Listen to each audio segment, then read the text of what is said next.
اس میں جو آپ نے ایڈ اور ٹریڈ کی بات کی نا، ایڈ کا زمانہ تو اس لیے گزر گیا، جیسے معید نے بھی کہا کہ ہمیں ایڈ دونوں ہی انہی اوقات میں ملی جب یا ہم یو ایس ایس آر کے خلاف امریکن ایلائی تھے، یا افغانستان کے اندر جب یو ایس ایس آر آیا، یا پوسٹ 9/11۔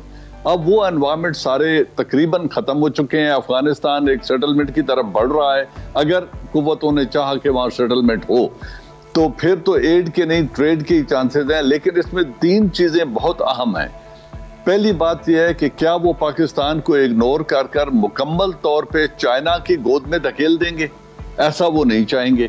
کیا وہ ایران سے جی سی پی او کو رینیو نہ کر کے مکمل طور پر چائنا، جو کہ چائنا آلریڈی $450 بلین کی انویسٹمنٹ کی ایک پلان بنا کے بیٹھا ہوا ہے ایران میں، کیا وہ ایران کو مزید اگنور کر کے چائنا کے لیے اوپن کر دیں گے؟ اور چائنا ایک طاقت بھی ہے، معاشی بھی، ملٹری بھی۔ کیا وہ مکمل طور پہ ایران پاکستان کو چائنا کی طرف دھکیل دیں گے؟ یہ بڑا ہارڈ چوائس ہوگا، جو امریکہ میرے خیال میں ایسا نہیں کرے گا، اور وہ ان دونوں ممالک کی کنسٹرکٹیو انگیجمنٹ جاری رکھیں گے تھرو ٹریڈ۔ اور مجھے اسی سے لگتا ہے کہ وہ جو جوہری معاہدہ ہے اس کو ری وزٹ ضرور کریں گے۔ ایک تو معاہدہ کروانے والوں میں یہ شامل تھے، اور افغانستان سے نکلنے کا پلان بھی انہی کا تھا، اور انہوں نے ہمیشہ وہ جب سرج کی بات ہوئی تھی اوباما دور میں، تو انہوں نے سرج کی بھی افغانستان میں مخالفت کی تھی۔ تیسرا فیکٹر ہے رشیا کا۔ رشیا ہمیشہ سے یو ایس ایس آر کی یہ خواہش رہی کہ وہ وارم واٹرز تک آئیں، اور اس کو روکنے کے لیے ساری دنیا پلان بناتی تھی۔ اب جب ہم انہیں دعوت دے رہے ہیں کہ آپ آ جائیں اور گوادر میں آ کے ہمارے ساتھ پارٹنرز بن جائیں، اور اپنے ٹریڈ کے لیے گوادر پورٹ کو اور وارم واٹرز جو ہیں انڈین اوشین کے اور عربک اوشین کے، ان کو استعمال کریں، تو ان کو بھی اگر وہ پاکستان کو اگنور کرتے ہیں تو پاکستان آٹومیٹکلی چائنا کے پاس تو جا ہی چکا ہے، رشیا کے پاس بھی جائے گا، اور رشیا کے لیے بھی راہیں کھول دے گا۔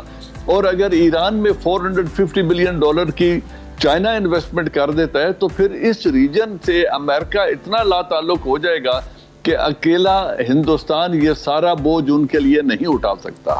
تو مجھے لگتا یہ ہے کہ trade based relation and constructive engagement of Iran and Pakistan امریکہ کی مجبوری ہے، اور وہ ہمیں انگیج رکھیں گے۔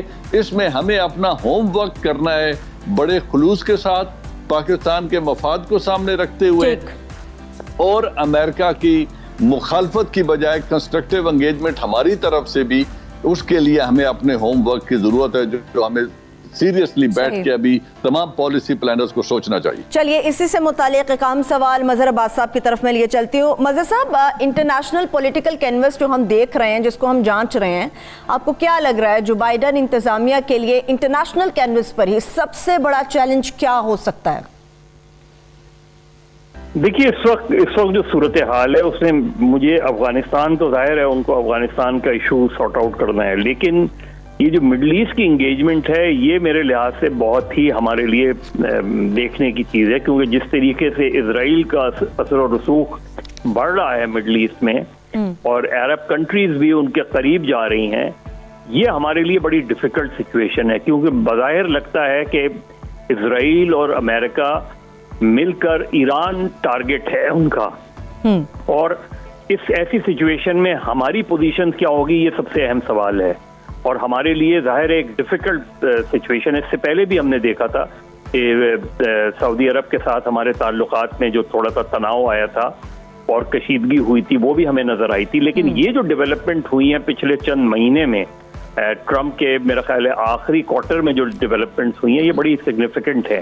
کیا بائیڈن اس سے مکمل طور پہ پیچھے ہٹیں گے؟ میرا نہیں خیال کہ اسرائیل کے حوالے سے ان کی پالیسی میں، امریکن پالیسی میں کوئی تبدیلی آئے گی، مجھے نہیں لگتا۔ مجھے لگتا ہے کہ ایران پہ وہ جو دباؤ ہے وہ اپنی جگہ وہ برقرار رکھیں گے۔ افغانستان امپورٹنٹ ہے ہمارے لیے، اس لیے کہ ظاہر ہے افغانستان میں انڈین انفلوئنس کو ہمیں روکنا ہے، ہمیں امریکہ اور طالبان کے مذاکرات کو کامیاب ہوتے ہوئے دیکھنا ہے، اور ایک بہتر جب امریکن ایگزٹ وہاں سے ہو تو یہ نہ ہو جو ہم نے پہلے ماضی میں دیکھا کہ سول وار ہو گئی۔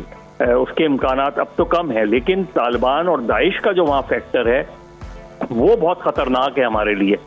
تو میرا خیال ہے ہماری جو مکمل طور پہ انگیجمنٹ ہے وہ دو سیکٹرز میں بہت امپورٹنٹ، دو فیکٹرز ہمارے لیے بہت امپورٹنٹ ہے۔ ایک یہ کہ افغانستان میں پولیٹیکل سیٹلمنٹ ہو, افغانستان میں پیس آئے, یہاں سے افغان ریفیوجیز واپس جائیں تاکہ ہماری بھی سچویشن, اکنامک سچویشن بہتر ہو, اور پولیٹیکل اسٹیبلٹی افغانستان میں پاکستان کے لیے بڑی اسینشل ہے.